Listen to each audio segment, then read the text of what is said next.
Hi everyone, welcome back. I am so sorry for the long wait time.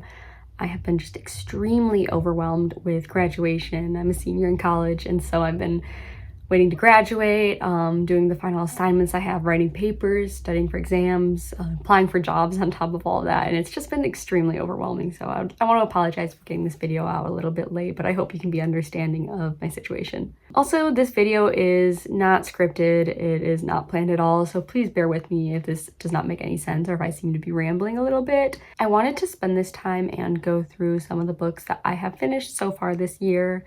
I didn't have a reading goal. I don't typically like to set reading goals because to me, they almost limit how much I end up reading, and I find myself choosing books according to if they'll help me meet my reading goal rather than if I'm actually interested in them. So I try not to set a goal. In my mind, I want to read at least like one book a month, but that's an extremely low bar, but that's just in the worst case scenario that I am not reading at all, which has not happened so far in my life. But I want to go through all of the books that I have been reading so far and let you know what I thought of them and see if any of you have read them and what you thought of them. If you have read any of these books and you agreed with my opinion or you disagreed, feel free to let me know. And if you enjoy this video, please like it and subscribe. The first book this year that I read was The God of the Woods by Liz Moore. This book was highly anticipated, and to me, I thought I was gonna love it because I typically love thrillers. And when I read it, I found that I liked it, but I wouldn't say it was a favorite of mine. There were some things I just didn't really like in the plot that didn't really make sense to me. This book takes place in summer 1975 when a child goes missing at a summer camp. You find out that the child is actually the daughter of the family that owns the summer camp, and the book takes place as they're looking through clues on how to find her or where she might be. It also switches back and forth between timelines to when she actually was there, when she was with her family, and then the investigation today. One thing I really liked about this book was I thought it did a good job dissecting the class differences, and I thought that was really interesting. So for example, main character Barbara, she's from a more wealthy family that's separate from the camp but still owns it, and so she's a little bit separate from the rest of the camp goers and the employees, and I thought seeing the power dynamic between the main family that owns the camp and its employees was extremely fascinating. However, there were some things I did not love about it. So for example, one thing I think could have been left behind were some of the characters' plot lines. To me, they were a little irrelevant. They might have been used to kind of guide the reader like towards the ending or maybe confuse them a little so they aren't guessing the ending immediately. But I just thought that it really took away from the plot at times, especially because the perspectives changed and it lost the momentum for the plot that the perspective was originally in. And then another thing was the ending. If a thriller is going to be good, it needs to have a good ending. And this one for me just did not hit. I don't know why, because everyone loves the ending, but for me, I just did not connect with it.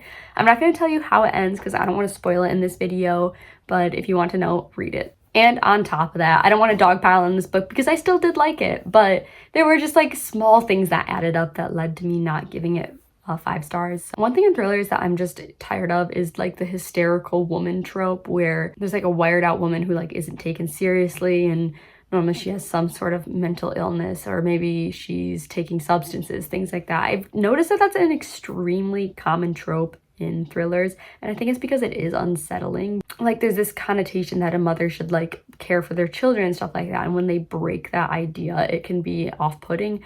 However, I just feel like it's so overdone, and also it's not really done in this book in a nuanced or introspective way that really dives into the character a ton. The next book I read, I actually really liked this next one. This was Down the Drain by Julia Fox. If you don't know Julia Fox, it's okay. I knew of her before I read this book, but I didn't really know exactly what she did. I knew she was in Uncut Gems, I think it's called. She was in Uncut Gems, and that was pretty much it. And I knew she was a model and influencer. I knew she was a celebrity, but I wasn't really sure what for. And reading this book was honestly fascinating. If I could recommend you read this book in any way, I would highly recommend listening to the audiobook because she does her own narration, and her voice and the style that she puts behind it is incredible. She just is such an amazing storyteller. It kept my attention through the entire time. But it features her life in New York City and other places as she experiences love, loss, violence, substance abuse, and how she comes out of that. It is an extremely authentic book. Even the parts that she might feel ashamed of or people normally would feel ashamed of, she does not shy away from, and she gives every single detail, regardless of how painful or just how disturbing it might be to people who haven't experienced that. I will say, if you have some issues with sensitive topics, look up the trigger warnings before reading this book because it has some pretty graphic scenes. The next book I read, I also liked. It was called Wild Swans, Three Daughters of China. This was a memoir by Jun Chang, and it traces her grandmother's, mother's, and her own life growing up in communist China under Mao. It's written in a narrative form, so it doesn't even really feel like you're reading a memoir when you read it. It feels like just a story. But I think that her having such a grasp on history and relating it to her own family's history is extremely compelling. She paints a vivid picture of what it was to live in China during that time when so many people were going through awful things, but it was extremely formulative to the nation today. Her parents were members of the Communist Party, but even though they were members, they still experienced loss and difficulty and challenges from the community they grew up in. I came to college 4 years ago and I started learning Chinese for my major. I'm majoring in international relations. And from that, I just became very interested in Chinese history. I think it's fascinating, especially with how different it is from Western history and how there's definitely overlap, but all of that history intersects with each other in such interesting ways. I do enjoy reading about the United States and the Americas history, but I just think places that were more separate from that system are extremely interesting to learn about because it's not something that I'm used to. A fantastic book I read was Minor Detail. This was by Adanya Shibli, and the translator I read it from was Elizabeth Jacquet. Minor Detail starts in 1949 in Palestine as Zionists begin moving onto the land and displacing people. It follows a soldier as he and his team inflict violence on these communities, and they find a girl that they take back to their camp. They assault her and then end up burying her in the sand, which is it was despicable to read about. But then the book forwards to a woman that is living today in current day Palestine and the difficulties that she faces with just going throughout her everyday life as a Palestinian woman. And she learns about this violence that was inflicted on this woman years ago, and she becomes so interested in it because this woman was born on the same day that she was born. At least I think that's why she was interested in it. I knew it had something to do with the dates, but I don't remember if it was the birthdays exactly. It might have been the woman died when she was born. I think that's it. She goes on this quest to just learn about this young girl and everything that she can in order to honor her life and her legacy. This book was just incredibly written. It is not very intimate with the people. It kind of maintains a distance, but that's on purpose. It just shows you how normalized violence becomes when it is an everyday commonplace for people, and how just one act of simple relation to someone can break that chain of it being normal and make you realize this is something that needs to be remembered. This is something that needs to be stopped. I think this is extremely relatable in the United States. There are tons of headlines of things going on all around the world, and fortunately, it's nothing that we deal with too directly. I mean, looking at the war right now, the price of gas goes up, but we aren't experiencing the extreme violence and deaths that people are facing. As an international relations major, I just thought that this look at violence and how we live with it and how we deal with it was extremely, extremely fascinating. And this book is probably going to be one of my top books of the year. Next is The Fire Next Time by James Baldwin. James Baldwin is one of my favorite authors ever. If you have not read Giovanni's Room, you need to read it. I don't care if you don't like classics books. That is a must read for every single person, okay? The Fire Next Time is James Baldwin's reflections on the civil rights movement and his experience growing up inside of it and his experience interacting with it. It honestly does not have a plot, but it is more a stream of consciousness. I can't even describe this. Like, I'm trying to explain to you why this book is so good, and I just don't have the words for it. He is an amazing writer. The way he writes is almost like poetry. It just flows from him in a way that I have never witnessed anybody else write. He is a fantastic writer, and I need you to read a book. It doesn't have to be The Fire Next Time, but you need to read one of his books eventually. The next book I read was Annihilation by Jeff Vandermeer. This book is about 3 people that go into an isolated area called Area X. It's a sci-fi novel, so this area has been separated from civilization for a very long time, and 3 people agree to explore it together. Sorry, I messed up. There are 4 people that explore it together. There's an anthropologist, a surveyor, the narrator's a biologist, and then there's also a psychologist. And there have been countless expeditions beforehand that have gone into this and come out unsuccessfully. Either they don't come out or they come out and they are not the same as before. This book, honestly, the less you know about it going into it, the better. They went into this area not even really knowing what they were there to do, and so they were just told to experience the area, map it out, and write down everything that they could. That's what they're doing, but their future is very undetermined, and just seeing how they interact was extremely interesting. I will say this wasn't my favorite novel. I've heard a lot of things about it, and I think it might be interesting to other people. I just feel like the premise and the way it was written didn't appeal to me. Even though I didn't love it, I'm still recommending it. I think that what this book suffered from, again, the ending, it didn't really seem to have a clear-cut ending that was satisfactory to me. One thing I really hate is when endings happen and it's almost like, why did I read that? Like the same thing from the start to the end and nothing changed in the middle.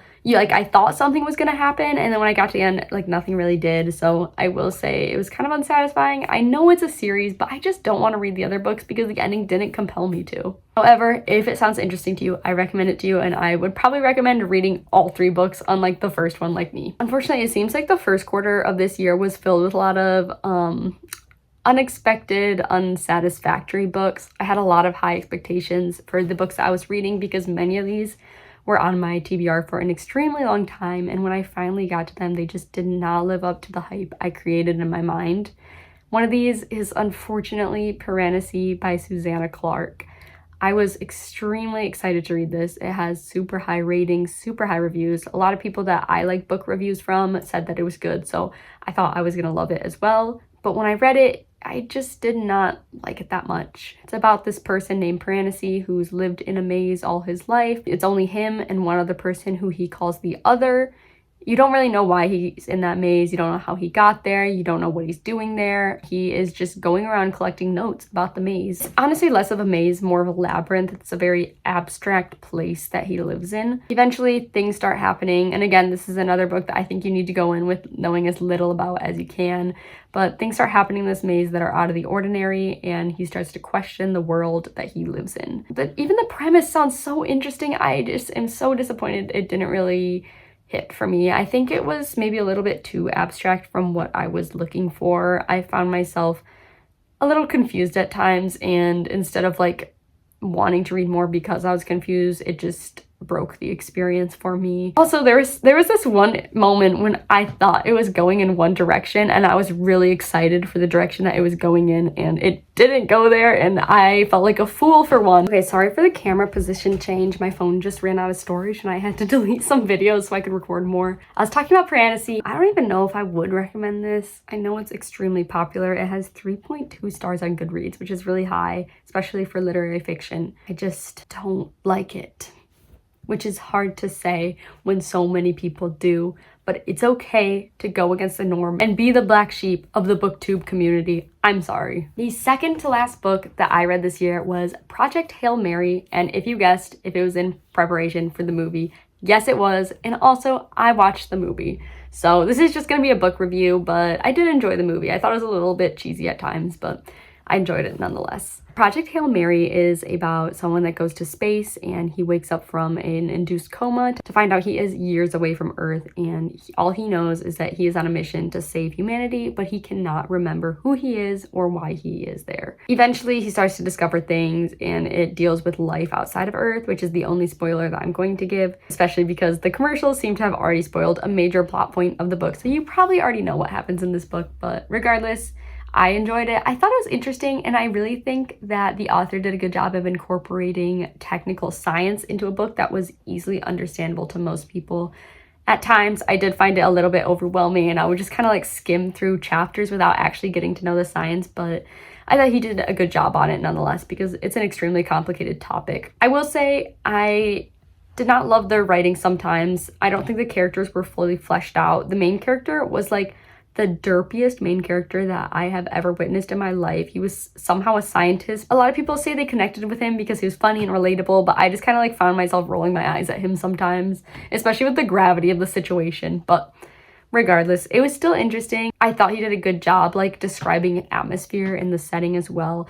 Obviously, not a lot of us have been to outer space, but it's a big area of fascination, and so his description of the space and the ship was extremely well done.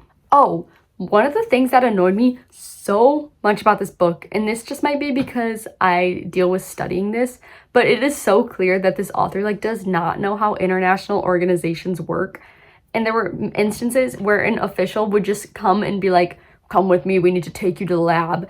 And it was so confusing on, okay, who is this person? Where is he coming from? Why can they just like take him? I think the understanding is that they're just extremely powerful in a coalition of nations, but the probability of that happening and that actually working is so low. And I feel like the author got like their understanding of international officials from like top secret CIA movies where they have like unlimited power and unlimited ability. The final book I read this year, I did read this for class, but honestly, I would highly recommend it to anyone.